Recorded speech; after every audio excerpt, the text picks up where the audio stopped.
In Formula One, the margins between glory and disaster are paper thin. A tenth of a second can rewrite the story of a season. And for Ferrari, the Hungarian Grand Prix may go down as the moment their last real chance at redemption vanished. Not with a bang, but with a whimper. And sparks. A lot of sparks. Because this was supposed to be their weekend. Charles Leclerc, quietly grinding through a season of frustration, finally delivered a masterpiece in qualifying.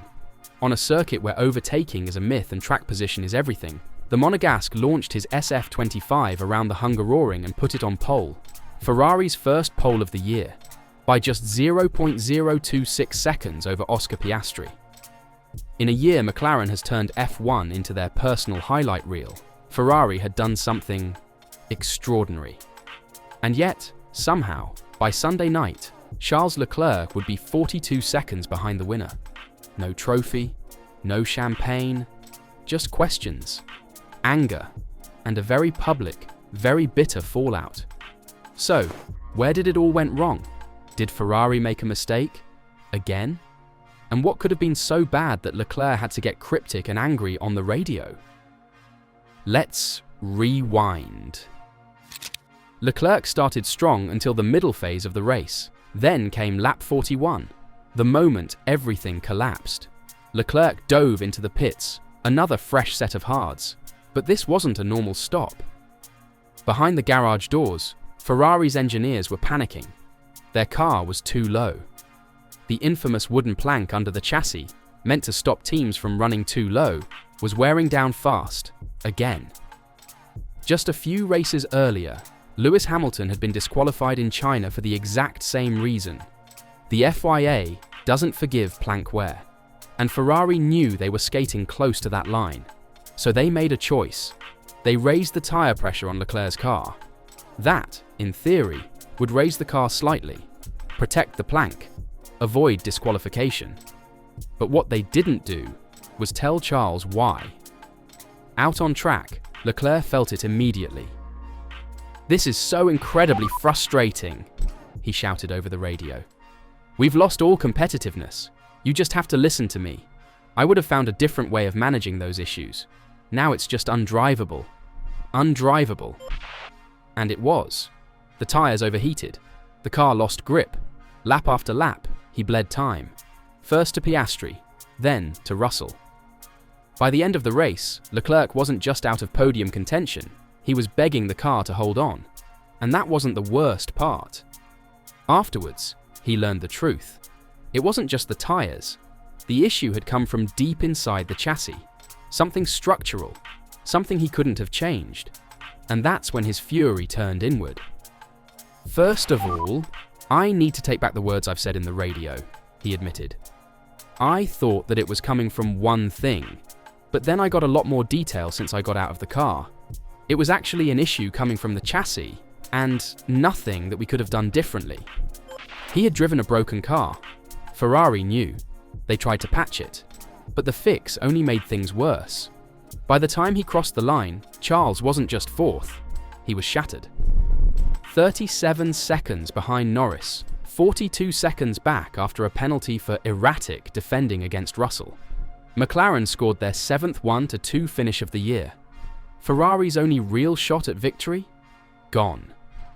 And, perhaps worst of all, Leclerc knew it. "This was one opportunity probably over the season and we had to take it," he said. "But unfortunately with this issue we couldn't do much." The frustration in his voice said it all. The kind that doesn't just come from losing a race, but from knowing that even when you do everything right, pole, clean air, perfect first stint, your team can still find a way to snatch defeat from the jaws of triumph. And what made it sting even more? Russell, who overtook Leclerc with ease, offered his own diagnosis. "He's not going to tell you they're close to being illegal," he told Sky F1. "The only thing we can think of is they were running the car too low to the ground and had to increase the tyre pressures for the last stint. That was a sitting duck." The numbers backed it up. Leclerc was over 2 seconds per lap slower in the final stint. That's not bad tyre management. That's sabotage, accidental or not. Ferrari made Leclerc drive blind into disaster. Again. And as Anthony Davidson pointed out, even from the grid, you could see it coming. The car was sparking, burning away that precious plank, and nobody at Ferrari had the nerve to pull the plug or trust Charles to handle it differently. It wasn't just about Leclerc being overtaken. It was about being exposed. No pace, no trust, no plan B. And the reason for it all? A setup that ran too low, too aggressive. That damage turned theoretical disqualification into a strategic disaster. Ferrari didn't dare risk it. So, they crippled their driver instead. And just like that, the one shot they had at a win in 2025 was over. Charles, ever the diplomat, tried to walk back his fury post-race. But even in calm reflection, the pain leaked through. I'm still very disappointed. We had one opportunity this year to win a race, which I think was this weekend. The last stint was a disaster when I started to have an issue in the chassis. It wasn't just the end of a race. It felt like the end of hope. McLaren, untouchable. Norris and Piastri have carved out a kingdom at the front. Verstappen, still looming. Russell, now 21 points clear of Leclerc in the standings. And the car that was supposed to fight broke under pressure. So where does Ferrari go from here? Leclerc himself doesn't sound hopeful. When asked if Ferrari could challenge McLaren after the summer break, he didn't sugarcoat it. "I don't think so," he said. "I think they are the strongest team out there. I don't think we are going into the second half of the season thinking that we can win anywhere." That's not a motivational quote. That's resignation. And yet, something's bubbling beneath the surface. A tension. A pressure building not just in the tires, but inside the red walls of Maranello. Because this wasn't just a blown strategy, it was a systemic failure, a communication breakdown, a trust fracture. Leclerc could have managed the wear differently. He said it himself. "You just have to listen to me. I would have found a different way of managing those issues." But they didn't listen. They never do. How many times now has Ferrari built him a car fast enough for Saturday, only to sabotage it by Sunday? What happens when your driver believes in you more than you believe in him? There are rumors, whispers, that this could be Leclerc's last chapter in red if things don't change, that he's already looking beyond 2025. That trust isn't just broken, it's gone. And what does Ferrari say to that? That it was just a one-off? An outlier, as Charles politely put it? Or will they finally admit what the fans have known for years?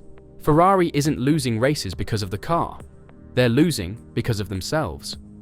So here's the question, and it's the one every tifoso is asking tonight. How many more miracles does Charles Leclerc have left in him before he stops wasting them on a team that can't catch them?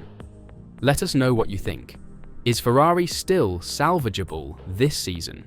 Or has Leclerc finally reached his breaking point? Drop your thoughts in the comments and don't forget to subscribe. We're just getting started.